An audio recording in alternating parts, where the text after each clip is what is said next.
Welcome to The Real Math of Business with Alena Bennett, where you plus this podcast equals better decisions.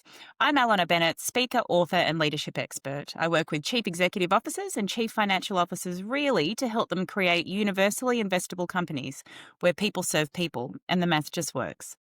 This week, I'm chatting to Jim Ferry, but first, here is my thought-provoking question.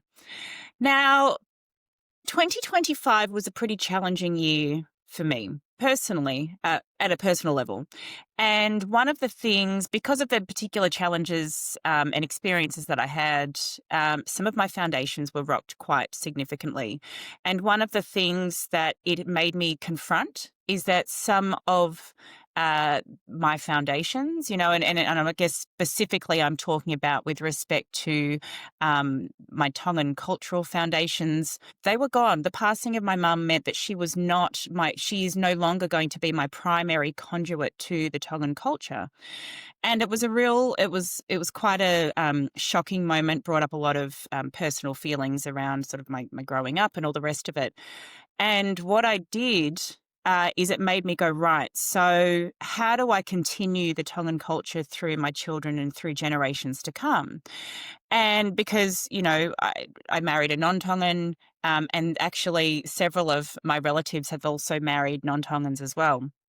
And in a moment or lots of moments of vulnerability, I thought, you know what, I'm just going to reach out to the couple of relatives that I have that I feel close to, that I can be so vulnerable. And what was very interesting when I did that, and it was hard, but so I did it on Messenger, couldn't pick up the phone, I was too vulnerable for that. Just said, look, this is kind of what I've been feeling. It's hard. I don't really know what to do, but how do I continue my connection to the culture in the absence of mum and all the rest of it? Because I felt like I had been on that personal journey, and that journey was cut short. Interestingly enough, the two cousins that I reached out to were both feeling and thinking the same thing. They have also got partners that are non-Tongans. Their parents are also getting quite old.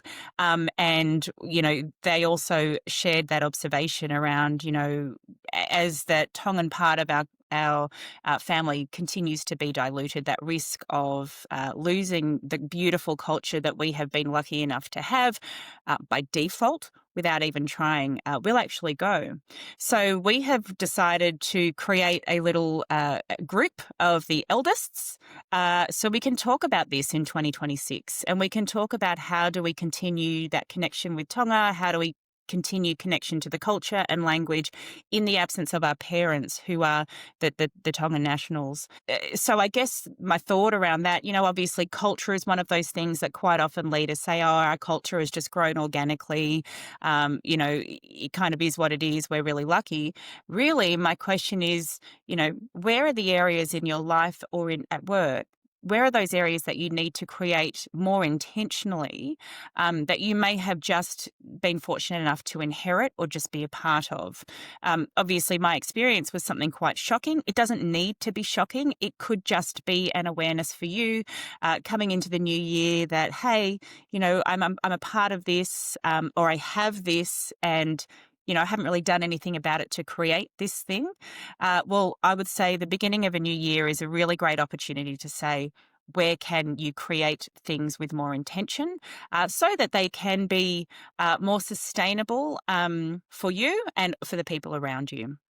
So my thought-provoking question, what do you need to create intentionally that you may have had before by default?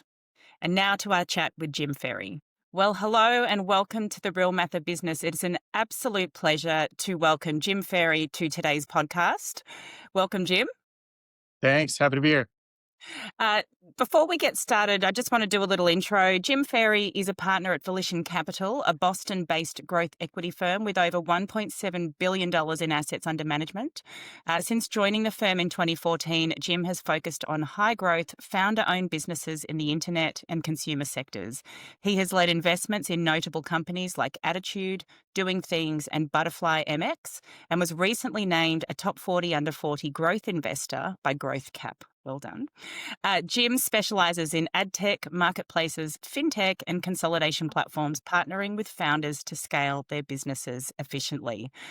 You are going to bring so much insight and knowledge into this conversation. I'm absolutely delighted. And I'd love to jump in with something that I didn't expect to be perfectly honest. When we asked you to come on and when I was doing a little bit of research about you, I was thinking, well, I need to have a numbers guy in here. I need to have a fully money-focused conversation. I need to have someone in a growth equity firm like yours come in and just smash hard on the numbers.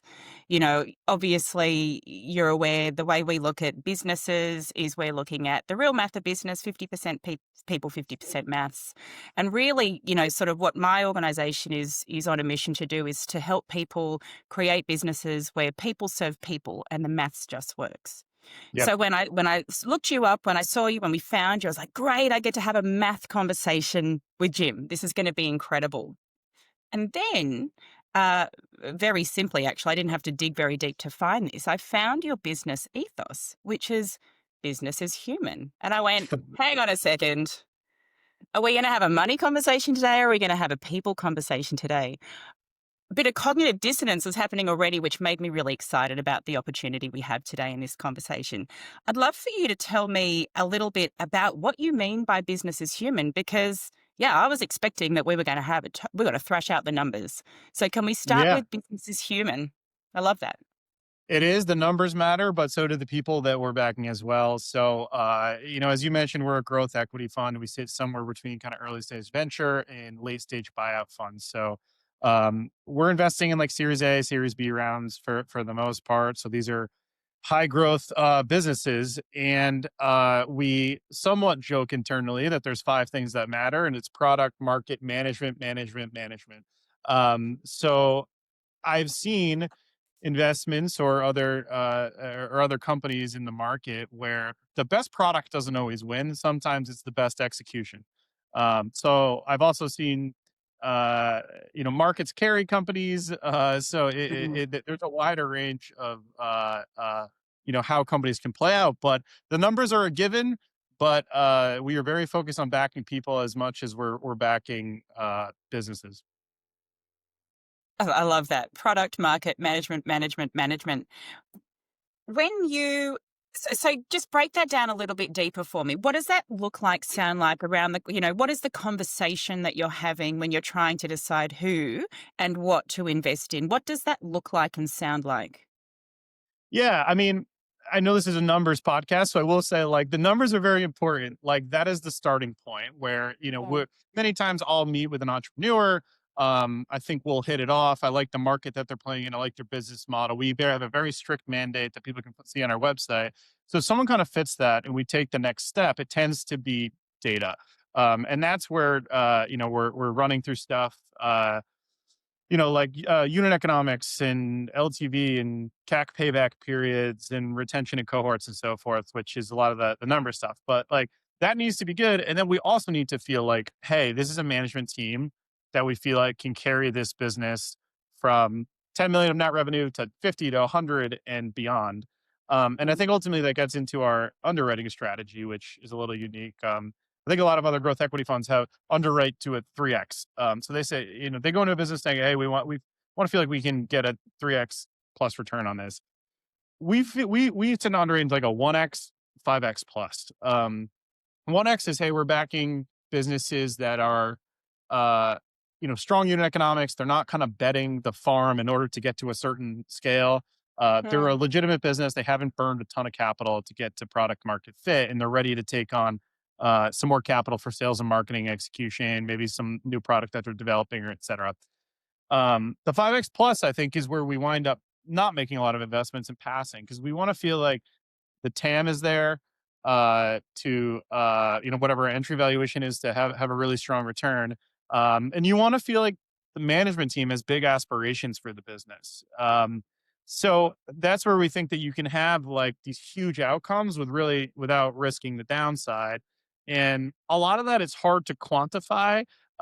You can do TAM analysis and so forth, but like that aspiration to build a large business is something that you have to sit across the table with someone and just kind of feel in your gut. So I tend to trust my instinct when I'm meeting with founders. Like, all right, this founder is thinking big and, someone that I want to back no matter what they do. It happens to be this business that I like a lot. Okay, two things. This is so good.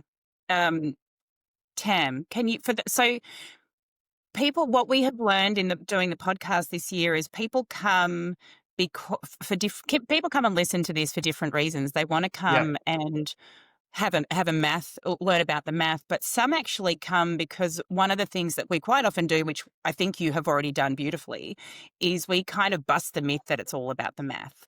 So so people come to listen to the people part of the conversation. For those that you've used a lot of acronyms already, for those who are not fully versed on the acronyms, can we just break down TAM for our listeners? Yeah, absolutely. And sorry, this industry tends to be alphabet soup on the acronyms, Love it. as you know. But when I think about TAM as like total addressable market size, and um, I think people tend to always overestimate the total addressable market size of the companies that they're investing in. So sometimes you might hear underneath that there's a serviceable addressable market like a SAM or SOM, and some people call that total attainable market opportunity. And like, there's a lot of businesses where you can say, "Hey, oh, this TAM is huge," but when you really start to dig in to say like, who is excluded from this TAM? Maybe it's, someone that has another piece of software that we can't integrate into or something like that. And sometimes it can get pretty narrow. Um, so it's something that we spend a lot of time on in our diligence process internally here is there enough serviceable addressable market outside of just the total Mm. address, if that makes sense. It does, and I'm guessing that also then lends to, you know, what the management team wants. I'm guessing you would then in your due diligence on the people side would be really drilling down because I'm guessing, you say that people kind of overestimate the TAM because they want to be able to show that the potential is massive because the TAM is massive. Whereas I'm guessing a lot of the time you're having these conversations drilling down and going, yes, okay, TAM is this, but who do you want to serve? What does that actually look like? And that then goes to the conversation to the people. Yeah, and I think like there's another term of ICP, which is your ideal customer profile. So Mhm. I don't know if you're serving, trying to pick like a random industry, like let's say you're an advertising technology business and you're serving online publishers. That's a huge market from an advertising perspective, right? But within that, who are you actually going after? Is it the Comscore 100 biggest publishers? Is it the long tail that have not a lot of traffic, but they're mommy bloggers or something like that? And cutting it down, I think, is really important to understand the serviceable, addressable market opportunity. Um, but I'd also say like there have been plenty of vertical software businesses that are operating in however you want to define it, but a smaller TAM that get a disproportionate share of the market and have great outcomes. So Mm, it doesn't exclude a company from being investable, but I think it impacts the way we think about the upside, which goes back to the 5x plus outcome. yeah. And we've invested in businesses, and I've personally done where businesses have achieved a disproportionate share of the market, and you wind up exiting for a higher valuation than what the total addressable market potentially is. That's not uncommon Yeah. in this market. So let's. I love that. I love that. I think the idea of talking about disproportionate share, disproportionate growth, disproportionate value, I think that is a concept that people don't really try to pursue, but it's so valuable because it does bust a lot of stereotypes, myths, and generalizations out there. What I would love to know is I want to link a couple of things that you've said. You've talked about, you know, you really want to look for management teams who think big. That's one of the Yeah. things you really look for. What I'd love to know, and maybe you can do this through an example perhaps, is what are the characteristics that you see in those management teams who do have the ability to think big that have then been able to capture a disproportionate share of the outcome? Yeah. Well, first, it's like the way they talk about the business. It's not in like, hey, what are we going to hit next year? They're thinking 3 to 5 years down the line potentially. And sometimes I see companies get in a trap of this. Hey, we created this annual budget. We break it into quarters. We have quarterly board meetings, and we're trying to hit our budget every quarter. and they Mm, take their eye off of like, if they're a $20 million business, where's the next $20 million going to come from, or the next 50? And sometimes um, it doesn't uh, come the same way that the first 20 came from. And what I mean by that is you may need to change up your sales strategy. You may need to, uh, reorient the way that the team is structured to go after certain subsets of the market, or maybe there's a new product that you're upselling, et cetera. So I think sometimes people get in the trap of that. So roundabout way to say, like, I think people are talking big. If you're not thinking big, you're never going to get big. If you're thinking small, you probably fall short of that. yeah, yeah. So I love that you've talked around timelines and time horizons, because I think you're absolutely right. We see all companies, whether they be early stage, mid stage, or even like the really long term ones, focused on the next quarter, right? Yeah. And again, I'll come back to sort of what I said at the beginning, which is it could have been really easy for us to be having a conversation around, quarterly earnings growth, right? Tell me about how you, as when you're looking at investments and when you are looking at performance of your investments, how do you balance that tension between short term and medium to long term? Yeah. I mean, we say it a lot that like let's say we just made an investment, we just closed. We're not exiting in the next year. So we should be thinking a little bit longer term. And that's when, Right. obviously companies may invest in more sales reps, which can inflate the sales and marketing. It makes it look like CAC is way too high because the reps aren't ramped and so forth, and it may mess up some of your metrics. And that's okay, because maybe it makes sense to do that. Um, so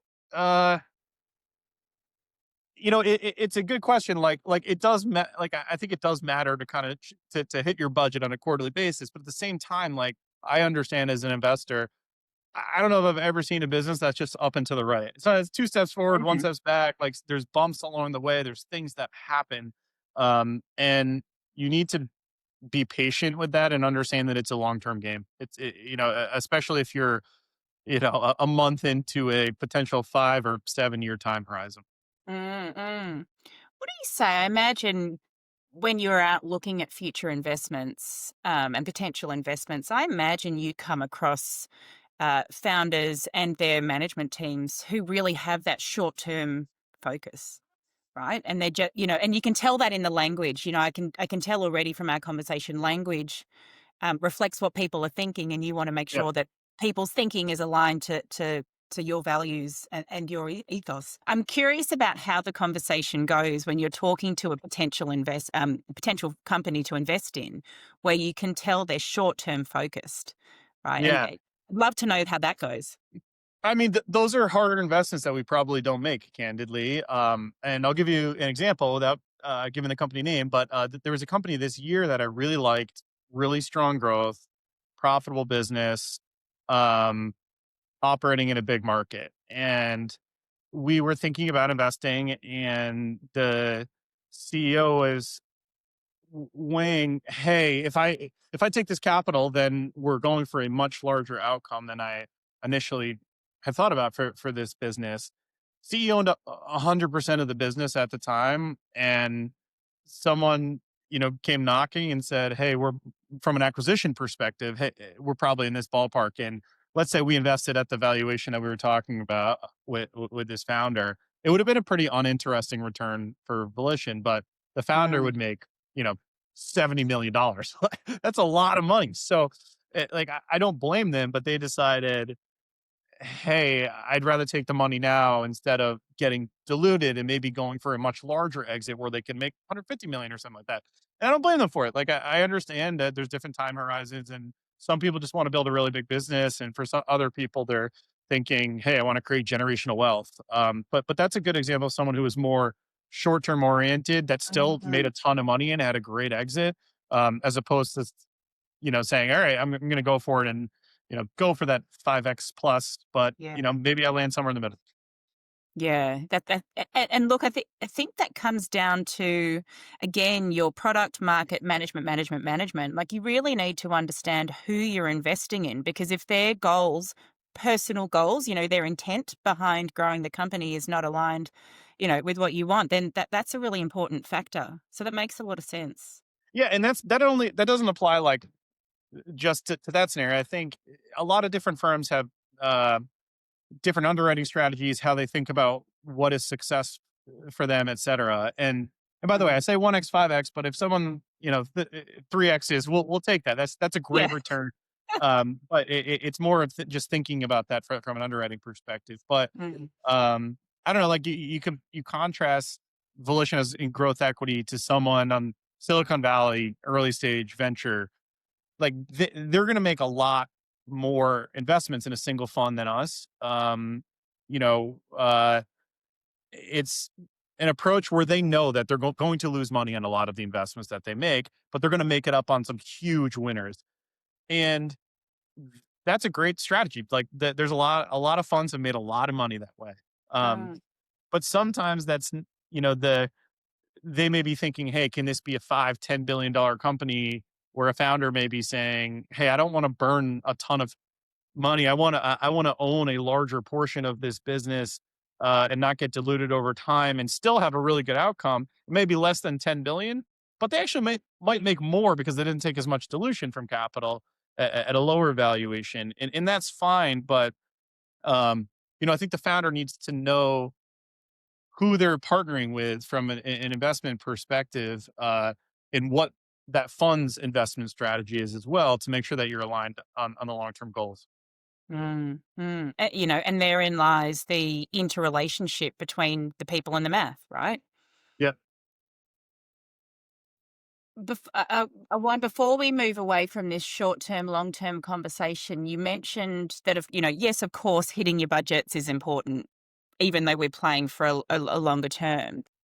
And so therefore, in your role, your job is to hold, the founders accountable and the management teams accountable. I'm thinking about the person that's listening to this and going, oh, I need to have, we're not going to hit our, annual or quarterly budgets. I need to go and front up to our investors and boards and have a conversation saying we're not going to hit budget, but we're still, on track, or we're confident, optimistic about the future, the long term. When you think about those founders that do that really well, how are they communicating that to you? What are the types of things they say to reassure you that, yes, short term, not met, maybe kind of next 6 to 12 months, not meet, but, hang in there? How do they do that successfully with you? Yeah, I mean, for me as an investor, I think most investors, they don't want to be surprised, good or bad. Like, just keep us up to date on what's going on. And I think the people that do that well are the ones that say, hey, this year isn't going the way that we thought on the top line. However, we have managed expenses accordingly so the bottom line doesn't get out of control. And I think that where people make mistakes is, let's say you miss the top line by 20% of budget, is they still have the same operating expenses as if they hit that. So then all of a sudden it compounds on the loss rates of the business.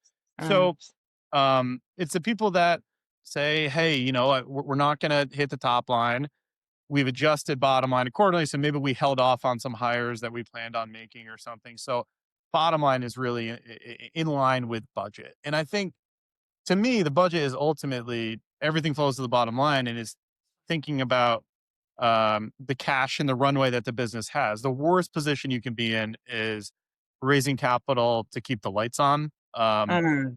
because all investors they're going to see through that. They're going to take advantage of you on the valuation, et cetera. So, like, giving yourself optionality, I think, is critical. So I think people that do it, and by the way, and then it's say, okay, here's why we think that growth will reaccelerate and we can hit our budget, and just be really honest. Like, myself and other investors, we've seen this movie before, so like, you don't need to try to hide it. You're better off being honest. Mm. Yeah, because I imagine you get a lot of, this is why we're different, this is why our company's different, this is why this story is different, and you're sitting back going, actually, it's all the same. It's all the same, really. Yes and no. Ultimately, we're looking for exceptional businesses and founders, but um, I think everyone is always more optimistic about their own business. It's their baby, and I understand that. Yeah. So there's always probably like if I talk to a founder who gives me projections a couple years out, I think every investor haircuts that whatever those projections is a little bit. The optimism haircut. Yeah, yeah. You can But that's create why I anything think that's like the, new. the best the best founders are the ones that I found are like they have an optimistic founder and then a pessimistic, and they kind of balance each other out. I love it. I did notice that one of your organizational values is embrace the opposite. So maybe that's Yeah, there you into go. that as well. I love that. Um, it'd be remiss of us to have a conversation and not talk about generative AI. Mhm. So let's come back to business as human. And the other thing that I actually loved, you talk about you really love businesses that build business the old fashioned way. So with the idea or with the emergence, with the takeover actually of generative AI in 2025, how has that changed or how does that add a level of nuance to business as human, building businesses the old fashioned way? What have you seen so far, the impact of generative AI on that? Yeah, maybe I can't. I should know who said this because I use this quote a lot. But someone said AI isn't replacing humans. AI is replacing humans that don't use AI. And I tend to think like every business is an AI business now. Granted, there are different flavors of that. There's like an AI first business, which I can say is like a lot of SaaS businesses that are adopting every AI solution that they can on the back Mm. office or development side to be more efficient. They're implementing some type of agentic solution into their products. Like that's an AI first business. And there's AI native businesses that are like truly an AI solution, like an open AI or something like that. Mm-mm.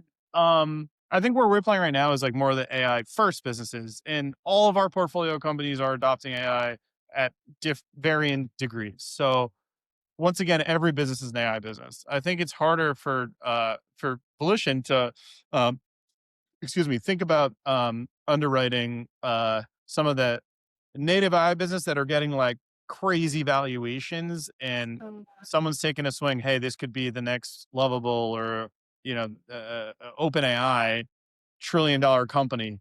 That's harder because there's going to be a lot of money made there, but probably more money lost on those businesses. Yeah. And that's fine if that's your model to like take huge swings and you might have some zeros, but for us, I think there's kind of a balance in between. Yep, absolutely.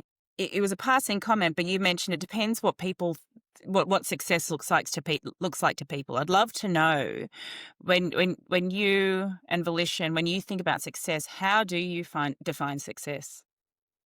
Yeah, I mean, Volition as a fund, we tend to be benchmarked by our LPs or the investors in our fund um, on a multiple of invested capital. So what is our cash on cash return?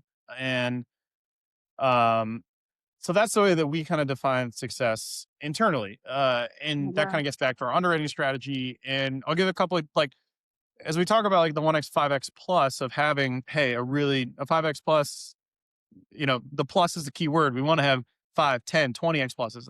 Like that, Yes. that's how you build a really strong fund um, overall. But success can look very different. And I'll give a couple different scenarios.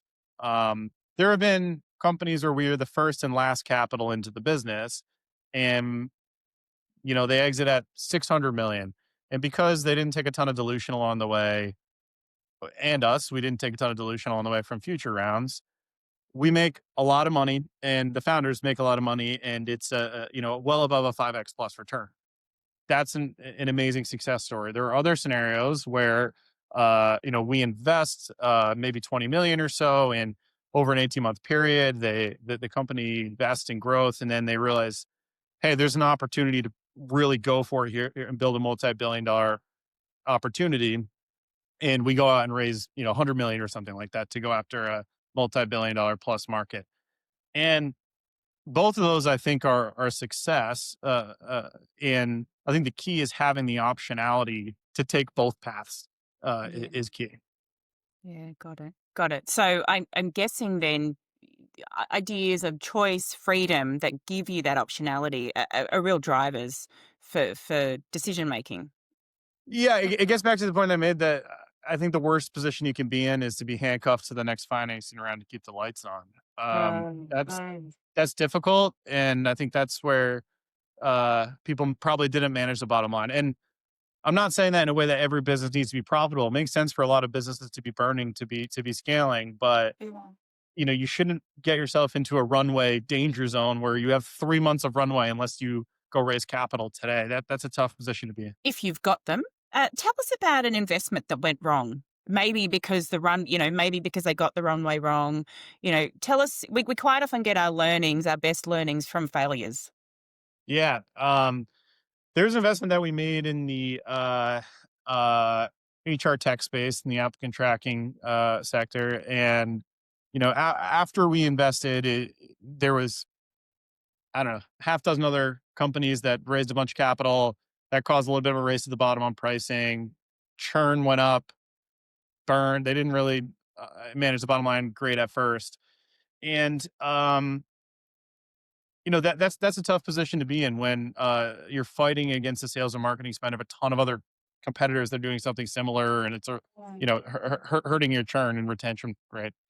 Um, that business we worked with management a lot and went from kind of a more of a direct to the customer B2B sales motion to a partner sales strategy. And this business kind of came out of that and wound up being a success story.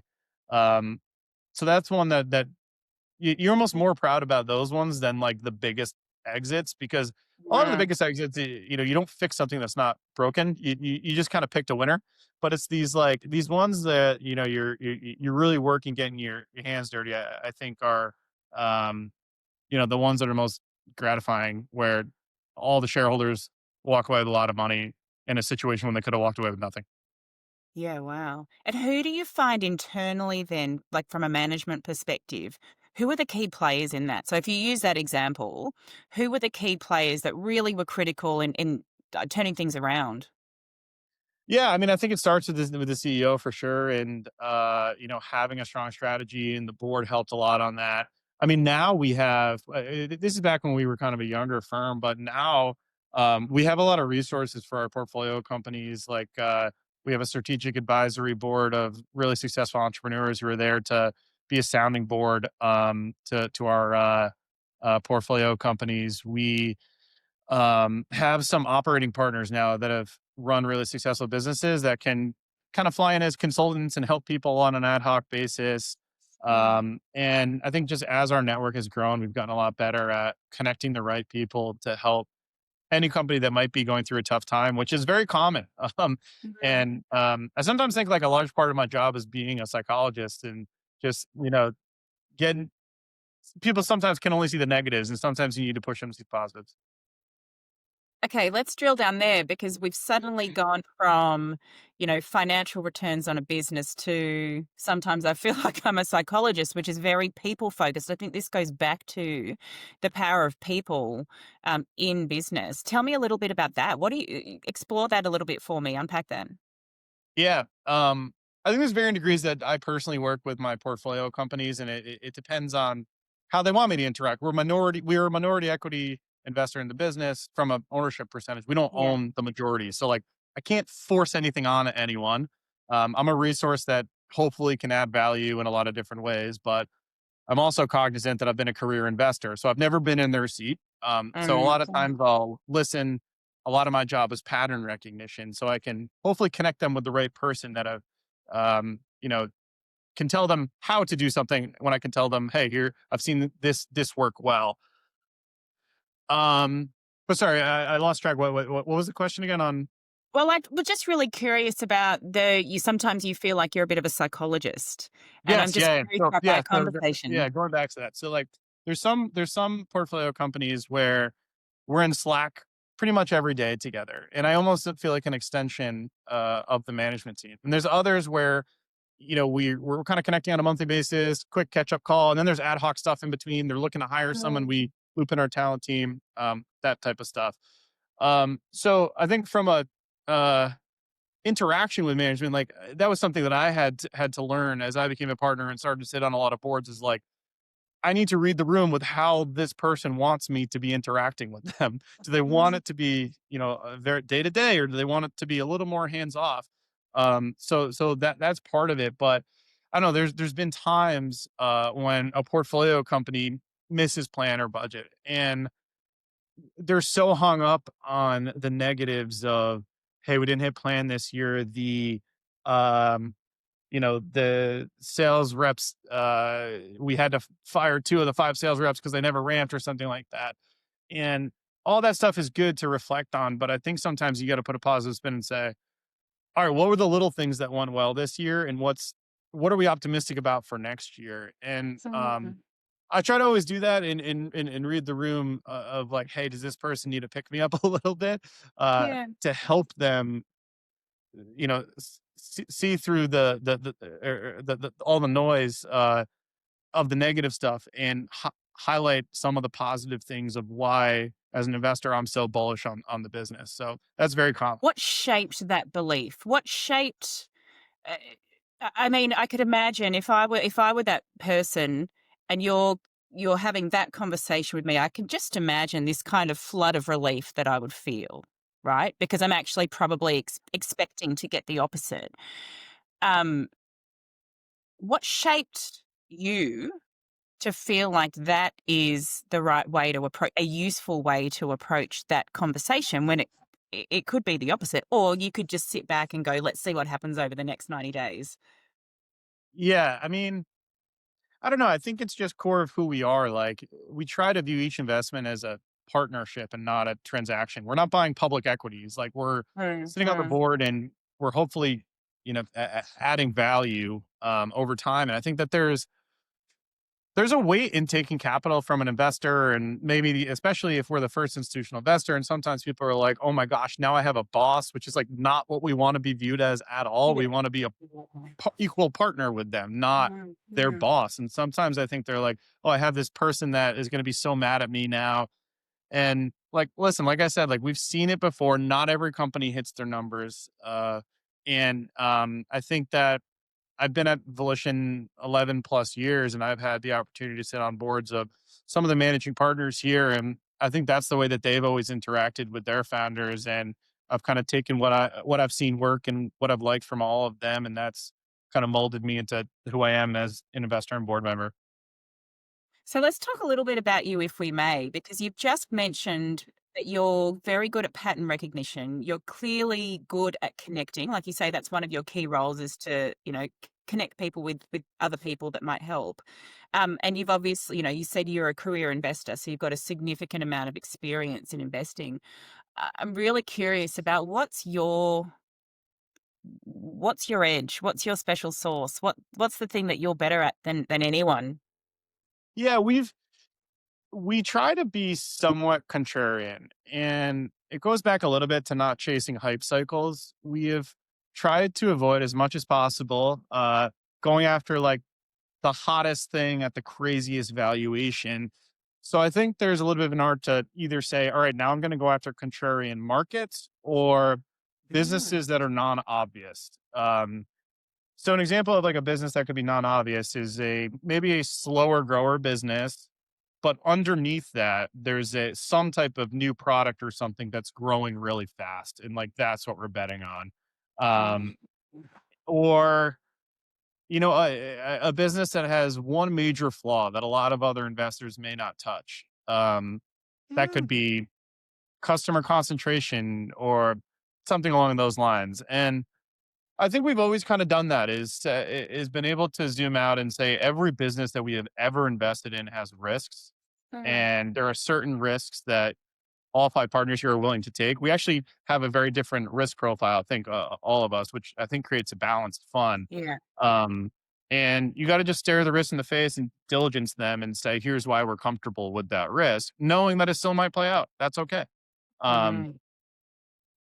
yeah, but that's kind of, yeah, I think that's right. So the obvious question is how do you find a thing underneath? I guess what I'd like to know is a little bit of how do you personally operate? How do you manage your weeks, your months, your days that allows you to spot the pattern, spot the non-obvious thing? Because uh, yeah, I won't make any assumptions. How do you manage yourself, your brain, so that you can spot the non-obvious thing? Yeah. I think that, well, first off, I travel a lot to meet founders face to face. You can have a 30-minute Zoom call and a 40 relative to a 45-minute in-person meeting, and you're going to learn exponentially more about the person, which gets back to backing founders, as well as Mhm. the business. And in that 45 meeting, you might uncover something, because I think people let their guard down a little bit more and may talk more openly about their business. It's just more personal to sit across the table with someone, I think. So um, I think I'd probably travel pretty much almost every week this year to meet founders. And I think that that can be a differentiator for us in a Zoom era, um, where a lot of people are just hopping on a Zoom and maybe not getting the opportunity to dig as deep into the business. And how do you manage the travel? Like, what do you exercise, meditate? What are the kind of tools of your trade that allow you to show up and do your thing? Yeah. I wish I exercised more. it's it's so hard to eat. It's very hard to eat good on the road. And then I think that Mm. like compounds into like, I'm full. I'm not gonna exercise. So I ebb and flow on it for sure. But I don't know. I think that I personally just get energy out of meeting founders that are energetic about and passionate about what they're building. You gotta have. I could never do it. You gotta have a couple screws loose to take a risk and bet on yourself to go start a business from scratch. So I get energy talking to people that are doing that. Yeah, So, would you describe yourself as a people person? I think so. Yeah, And again, I'll come back to my assumption at the beginning of this call that we were going to be having a numbers game, a numbers conversation. But this is why, like, when you talk about, you like to be contrarian, non obvious, I mean, that's the thing that lights me up as well. Like, I want to be having this conversation with this very financially savvy, successful person and actually go, hang on a second, if we rip that all apart, actually, I'm talking to a people person. And to me, that's super exciting. yes. I like to think I have some financial savviness as well, but yes, I agree. Well, I probably lean on the people person as well. Well, we wouldn't be having this conversation if you if you weren't. But why? Look, personally, and I'd be really curious in your thoughts, actually. But personally, why that excites me because I think that um, uh, I believe in the power of business to do good. Right? Yes, of course, you need money to make money, and all of those great sayings. But when we are focusing on the people, when we're supporting the people, partnering the people in the right way, they will create businesses that do good. Yeah, I'm curious about your approach to that. How what do you let's think. Maybe I'll ask the question in the context of 2026. What are you most excited about for 2026? I'm really excited about like the potential investments that we have in the pipeline right now. Usually, this is a quiet time of the year, and everybody, you know, kind of mails it in until the holidays. Everyone Yeah. says, "Hey, I'll raise in Q1 off of a strong calendar year financial perspective." But I feel like we've met a lot of really interesting companies lately, so that gets me excited to wake up in the morning and know that there's potential new investments that we have coming down the pipe. We talked a little bit about AI. It's exciting. It's fun to like learn about that and see the transformation that's happening in that space. So that energizes me as well. So yeah, I think in order to be successful in this career, I think you need to have a high level of intellectual curiosity, and that means like just being really interested in learning about stuff that no one's telling you to learn about. You know, inside business and out. I think. So where do you go? I love this. I feel like I'm just getting the secret sauce, just pulling back onions. Where do you go to get your learning around things that no one's talking about? Where do you go for that? Um, well, I think it goes back to spending a lot of time on the road and just meeting entrepreneurs and other investors and even outside of just talking about their business, you might go meet someone that's, slightly earlier stage for Volition or not a great fit, but they tell you about one interesting company or another founder that they know that's doing something interesting. And then you follow up on that lead and it gets you down a rabbit hole. Mm. So I think a lot of it just comes from networking, having conversations with people, obviously doing like a lot of reading online. And if I get really interested in something, I'm a big YouTuber. I think YouTube has an unbelievable, like an awesome library just for learning. Yeah. In business, in certain sectors, and even outside of that. My wife always laughs, like she always looks over at night, and I'm watching like I love to watch stuff on space or something like that, which is obviously not business related, but just like it fascinates me, and like that's the type of person I am. I just like am always trying to learn something new. Mm, mm. Which that I'm guessing influences the type of companies and founders you want to work with. Yeah, for sure. Yeah. You talk about an inflection point for companies, and you actually mentioned it. You used an example earlier in our conversation around like how they made the first 20 million is unlikely to be how they make the next 20 million. I'm curious about what you see and what you know around the inflection point there, and how you help how you help those companies and founders go through that next level growing pains. Again, I Yeah. think we're talking about trying to get a financial target, but there's so much around the people going through that inflection point.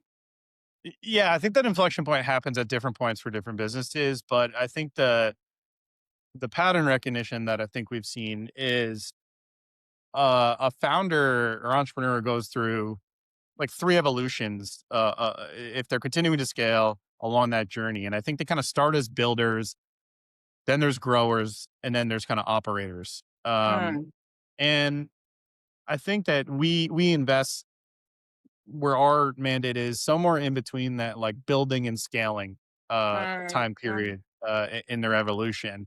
And we're trying to help them to scale. And then at a certain point, a lot of these founders become operators. And I think that's the hardest transition for them to make because if you think about the type of person who's a builder, who's a doer, who likes to build something from scratch, let's say you have a 50 or $100 million revenue business. Some of them, like being an operator, many times is you're more of a delegator and you're managing people and you're not getting your hands mm. dirty like you used to. And you're not probably not writing the code or something like that. So I think that's the hardest evolution that I see in some of our founders. And part of that is like, okay, now you got to build in a new VP management level or something like that from an org structure perspective and start to delegate. Because I think a lot of the founders tend to be type A. They know that, hey, I can probably do this better and faster, but they just don't have the time or resource to do it. So you got to trust the people and delegate. So I think a lot of people don't stall at that inflection point, but that's like the hardest transition to make. And if you can kind of transition out of that, like that, you can be a pretty big business, I think. What's the mindset shift that a founder needs to go through to get through that inflection point? Like, what do you see when the light bulb goes on and they go, right, release to an extent? Well, I think that they need to trust the people around them that Hmm. like it goes back to what I said, where they're like, hey, I know I can probably do this better than this person. I know the product better, or, whatever. And getting the right team in place that they trust, I think, is paramount to being able to let go a little bit and trust the people around you. Mm, mm. It's amazing. Because I imagine that in and of itself, trust, so hard. It can be so hard to earn. And certainly when it comes from my baby to letting go to someone else. Yeah, I can And that's right. imagine It it. is their baby. Like they created this from scratch, and that can be very difficult for people. Yeah, But you can't 100%. scale without it because a CEO needs to be a CEO and be thinking about going back to our prior conversation. Hey, where's the next 20 or 50 million of revenue going to come Mm. from? And what is it a new product? Do we need to restructure the sales organization or something like that? And they're not going to have the freedom to do that if they're bogged down on you know day to day tasks across a lot of different functional areas within the business. As we start to kind of round out this conversation, I'd be really interested in getting a little bit of a retrospective on how have you seen founders and their management teams, how have you seen the attributes, the characteristics change over, let's say the last 5 years, and how do you see the attributes continue to need to evolve, given that the evolving nature of the landscape? So, yeah, maybe let's start with a bit of a retrospective. Let's say in the last 5 years, how? How have founders changed? What have you noticed around their attributes? What makes them successful? Well, I think it goes back a little bit to the AI conversation is I think that there is a lot of founders over 5 years. Let's say we invested 5 years ago. AI is moving at such a rapid pace. Like AI kind of it wasn't a discussion topic at the time. No. So if you're 5 years into the whole period, you need to learn how to be an AI business because I think if you're not, someone else is going to do it, and you're going to fall behind. So there's been, founders in my personal portfolio that have kind of gone through that transition. I'll shout out one. It's a business called Revi, Revi. And the founder has like truly embraced AI first. And they used to think about, all right, we got to release this new product. We're going to hire two more engineers. And now it's, hey, how can we keep the engineers the same and use AI to launch Mm, 10x the amount of products that we were before? And they've done it. It's unbelievable. So I think that that's probably the biggest transition that founders have had to make in the last 5 years. mm, mm. And so, if let's use the founder of Revi. So, when you invested 5 years ago, what were the key attributes around the founder that made you go, yes, this is an organization I want to invest in? Yeah, so it wasn't 5 years ago, but it was like still like in the early, I don't know, maybe 3 years ago or something like that. Yeah, And yeah. yeah, it was just a founder that was a hustler, someone that like has a little bit of like I'm kind of a sucker for someone who like maybe didn't have every advantage in life. They came from an upbringing that maybe tougher. I think like they tend to be grittier and they have a I'm not going to lose mentality. And I think that this Mm. founder had that and had been successful as a contributing one of the top sales reps at some other larger startups and organizations. And I think he learned a lot from that and was kind of ready to start his own business. And yeah, he's done an amazing job. What does Revi do? Yeah, so they're a like self-serve kiosk for the QSR quick serve restaurant space. And so that's kind of where they started as a POS business. And Yeah. where they're kind of starting to transition is start to launch products that use AI to build a website for a restaurant, and then they can do AI marketing through there, so it can create creative for you and optimize marketing. A bunch of agentic dashboards where you can ask questions: who are my top customers, and can we remarket them to get back into the doors, to trying to improve direct ordering so you can cut out some of the middleman fees of some of the delivery apps or something like that. Mm. And so anyways, like the product kind of started POS, and it's become truly what I consider kind of a AI first business, and Wow. over time from a product perspective. Yeah, how amazing. Well done. When you think about the next 5 years, or 4 years from now until 2030, how do you expect to see the landscape change? The attributes required for successful founders, do you expect that to change? What do you see when you look in the future? And I will add, in the non obvious.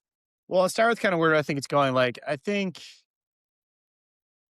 I mean, think about the last 2 years, how much progress AI has made. And Mm. if that continues to accelerate, it's hard to even imagine where we're going to be at from an AI perspective. So I think we're always thinking about in every diligence process now, it's how is this potential investment that we're making defensible against an AI solution? And I know that there's a lot of Right. consultants out there, and all they're doing is helping PE funds figure out how fast can someone replicate this product that they're thinking about investing in Yeah. using AI. And a lot of it is crazy fast. So the barriers to entry on any software product are continuing to decline given all the AI tools out there. Mm. Um, so I'm kind of constantly thinking about that. I don't know if that's not obvious. I don't know if I have anything like that's not obvious off the top of my head right now. Where are you going to go to find the non obvious? Well, I think there's some.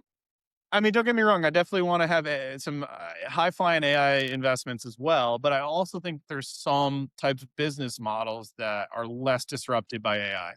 Um, think about a marketplace, for example. Marketplaces are built on, building two sides of a market, and it's hard. I can't just go into, AI and vibe coding or something and quickly spin up a marketplace. I can spin up the tech, but it's Mm-hmm. hard because one side tends to pull the other. So maybe you need supply, and that pulls demand. Like, that's very hard to build with AI alone. That takes human intervention and building, one side to pull the other. So I think a lot about what are potential sectors that are less impacted by AI. And when I say less impacted, that, like, they're all going to be impacted in terms of development and so forth, but it's Yeah. like AI won't, quote unquote, eat this industry. And it sounds to me like that comes back to the ethos of optionality. Yes, you want to go for the AI high flyer, but at the same time, you want to build some optionality, continue to build optionality into your portfolio. Yeah, I think that just creates a balanced portfolio. And Mm. really, when I think about optionality as well, it's like it's optionality in what do we want to do with the business. It's optionality to say, hey, this will be the first and last capital in, or optionality to say, hey, I'm going to go raise $100 million. We think the market opportunity is there, and so forth. Um, and where you lack optionality is when you run out of cash. Yeah, yeah, money. Uh, as a close, I'm going to ask you a double barrel question with your diverse experience. And I mean, you've given us so much today. I'm so grateful for all of you've gone everywhere, and I'm really grateful for that. Uh, Given your breadth of knowledge, expertise, and also your thirst for knowledge, what's the one piece of advice you would give to an investor like yourself? And what's the one piece of advice you would give to a founder who would be looking for investment by someone like yourself? I'll start with the founder, and it's make sure you make sure you like the partner and you're aligned on the vision for the business. I know that seems like table stakes, but I think some people get in a situation where, like, maybe them and their investor have different time horizons, for example. Or, like, Mm, they need to understand that. And our investments, if they have a 5 to 7 year time horizon, like, that's kind of industry standard. Some are faster than that, some are longer. But if you use that as an average, that's longer than the average marriage in the United States statistically. So you should you should really like the person that's gonna be partnering with you. And once again, it's a partnership, it's not an investment in my mind. So I think that's super important. Spend a lot of time with them. The same way that me as an investor, I'm gonna do reference calls with their customers. They should talk to um, an investor's portfolio. Hey, what's it like working with this person? And make sure that you guys are aligned. So I think that's super important. And then one piece of advice that I give to investors is probably that you're backing people just as much, if not more, than you're backing the business. And it's a little bit of the same thing. You got to like the person that you're working with, make sure that you're mm. aligned, but also you should have it in your gut sometimes when you meet someone, like, I want to back this person. And, like, that's how I tend to invest is, you want to feel like whatever this person does, that you want to back them. Yeah, wow. Wow. Jim, this has been such an enlightening conversation. I'm really grateful for everything that you've shared. You have given us so much to chew on, and also I just really I love the contrarian in you. I love that you sit there at nighttime watching space videos on YouTube. Um, Congratulations on all of your success, and also how I really love and drawn to the way you partner with your firms and your founders. So I'm very grateful for everything you've given us today. It's been an Yeah. absolute pleasure Thanks having for having you. me on. Really, really appreciate it. So, as a final takeaway, Jim, if people are a little bit like me, where you've gotten me to a point where I'm frothing to learn more about you, what you do, and how you do it. How would I learn more? What is the best way for me to connect with you? Yeah, definitely go find me on LinkedIn and Twitter. My handle is at Jim Ferry VC. I tend to just kind of have a conscious stream of thoughts there as I meet entrepreneurs and so forth. So it's a good spot to kind of get in my brain and understand the market a little bit. And then obviously, if you're raising, my email is jim@volitioncapital.com. Feel free to reach out. I would love to have a conversation. Beautiful, beautiful. That sounds amazing. To get more inside of your brain is certainly something that I would like. So thank you again, Jim. Look forward to talking again soon. Great. Thank you. And what a great chat with Jim. That was awesome. I learned so much. And that leads us right into our listener question. And remember, if you want to submit a listener question, you can now email us at realmathofbusiness@gmail.com, or you can leave a comment on YouTube or Spotify and we'll hopefully get it into a future episode. This week's listener question for this episode is from Sylvia. Hello, Alena. Loved your episode with Steve Vamos. I really enjoyed that interview. So did I. I was wondering about your approach when you were meeting with a new client. How do you connect with them and what are you looking for in a client? I love your chats and would love some insight as to how you approach conversations with people that you want to work with. Thank you, Sylvia. That's a great question, Sylvia. And there's actually a few different components or elements to that conversation. And I think what I'll do, just to kind of try and keep it a little short but logical, is I'll address the first question or the first element to that, which is how do I approach conversations generally? Because to be honest with you, I approach all conversations in the same way, notwithstanding the fact that there are typically different focuses as desired outcomes and intentions for all of them. Um, I approach conversations with a great deal of respect for them and their time. I think one of the things, and I talked about intentionality earlier. I think because we perceive to have an abundance of time, of our own time, and we have been able to talk since we were 1 year old. We think we're really good at both of those things, and we take talking and time for granted. Every time I have a conversation with someone, I have a great deal of respect for them and their time. And so what that means is I always make sure that I am in the right mindset. That is the 150% biggest thing that I'm always focused on. Sometimes when I have to have a difficult conversation, I know that's really hard. Sometimes I wake up in a bad mood or something's happened in the morning, which puts me into a really bad mindset. And so I always, always, always, before every conversation, is do the work to get my mind right.